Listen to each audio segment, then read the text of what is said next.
Het jy geweet dat die struktuur van jou projekspan kan jou projek se sukses maak of breek?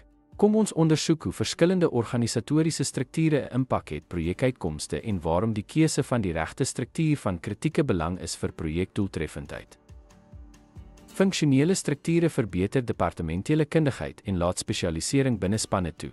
Matriekstrukture balanseer hulpbronbenutting oor departemente heen en bevorder samewerking. Geprojekteerde strukture gee projekbestuurders gesag, wat besluitnemingspoed verbeter. Hibriede strukture kombineer die voordele van buigsaamheid en spesialisasie. Hulpbrondeling in matriks en hibriede strukture verminder koste en verhoog doeltreffendheid. Die voordele van elke struktuur hang af van die projekkompleksiteit, hulpbronbehoeftes en organisatoriese doelwitte. Ten slotte bied elke projekbestuurstruktuur unieke voordele. Die keuse van die regte struktuur hang af van projekbehoeftes en organisatoriese doelwitte vir maksimum doeltreffendheid en sukses. Dankie dat u by ons aangesluit het.